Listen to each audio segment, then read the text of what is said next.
Hamas একজন Israeli জিম্মির দেহাবশেষ ফেরত দেওয়ার একদিন পর ১৫ ফিলিস্তিনের মরদেহ ফেরত দিয়েছে ইসরায়েল। মাত্র ২ জিম্মির মরদেহ ফেরত দেয়া বাকি আছে হামাসের।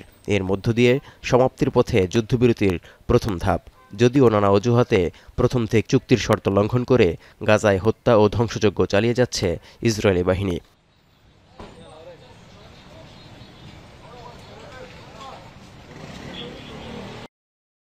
চলমান শান্তি চুক্তির মধ্যেও প্রায় ৩৫০ ফিলিস্তিনিকে হত্যা করেছে ইসরায়েল। এতে ২০২৩ সালের ৭ অক্টোবর থেকে এখন পর্যন্ত গাজায় প্রাণহানি বেড়ে প্রায় ৭০,০০০-এ দাঁড়িয়েছে। নেতানিয়াহু বাহিনীর চলমান হত্যাযজ্ঞে জিম্মির মরদেহ উদ্ধার কঠিন হয়ে পড়লেও দেহাবশেষ হস্তান্তরে প্রতিশ্রুতিবদ্ধ বলে জানিয়েছে হামাস। এরই মধ্যে যুদ্ধবিরতির দ্বিতীয় ধাপ নিয়ে ধারাবাহিক আলোচনা চালিয়ে যাচ্ছে মধ্যস্থতাকারীরা। দ্বিতীয় ধাপে গাজায় সশস্ত্র আন্তর্জাতিক বাহিনী আইএসএফ মোতায়েন এবং গাজা শাসন ও পুনর্গঠন তদারকির জন্য একটি আন্তর্জাতিক সংগঠন গঠনের পরিকল্পনা রয়েছে। গাজায় নিরাপত্তা নিশ্চিত ও হামাসকে নিরস্ত্র করাই হবে আইএসএফের দায়িত্ব, যা ইসরায়েলের মূল দাবি।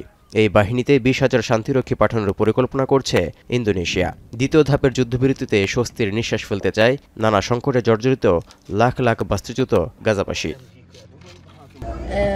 والمطر بتمطر ما قدرنا يعني نعمل لنا إشي يعني نعمله على النار عشان حتى ناكل ونسد فيه جوعنا.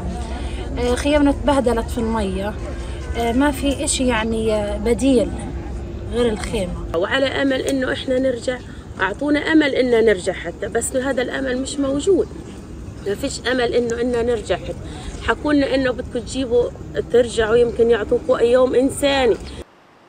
এদিকে ঘোষণা দিয়ে অধিকৃত পশ্চিম তীরেও দখলদারিত্ব বাড়াচ্ছে ইসরায়েল। তুবাস প্রদেশ নিয়ন্ত্রণে হেলিকপ্টার এবং সামরিক যানবাহন দিয়ে একযোগে হামলা শুরু করেছে তেল আবিব। অঞ্চলটিকে ভবিষ্যৎ স্বাধীন ফিলিস্তিন রাষ্ট্রের কেন্দ্রবিন্দু হিসেবে দেখেন ফিলিস্তিনিরা। ফিলিস্তিনের অবরুদ্ধ গাজা উপত্যকা এবং অধিকৃত পশ্চিম তীর ছাড়াও লেবাননের সঙ্গেও যুদ্ধবিরতির শর্ত লঙ্ঘন করায় ইসরায়েল হিজবুল্লাহ উত্তেজনা এখন চরমে। সাম্প্রতিক সময়ে ইসরায়েলি হামলায় দক্ষিণ লেবাননের নিরাপত্তা ব্যবস্থা ভেঙে পড়ায় জীবন জীবিকা নিয়ে শঙ্কায় সাধারণ মানুষ। মুখোমুখি হচ্ছে অর্থনৈতিক দুর্দশারও। রাজধানী বৈরুত ও আশপাশের শহরগুলোরও একই হাল। লেবাননের পর্যটন নির্ভর ব্যবসাও পড়েছে হুমকিতে। وقت الحرب صارت قصة الشباب اللي انقصفوا وهن عم بيتصيدوا، حطوا بارجة مراقبة عليهم، صار أي حدا بينزل بيضربوهم، يا أما المسيرة فوق راسهم بيمنعوا صيادة تصيد، صار في عندهم خوف كتير قوي। হিজবুল্লাহ যাতে পুনরায় তাদের সশস্ত্র শক্তি সামর্থ্য বাড়াতে না পারে তার জন্য যা করা দরকার তাই করার হুমকি দিয়ে আসছে ইসরায়েল।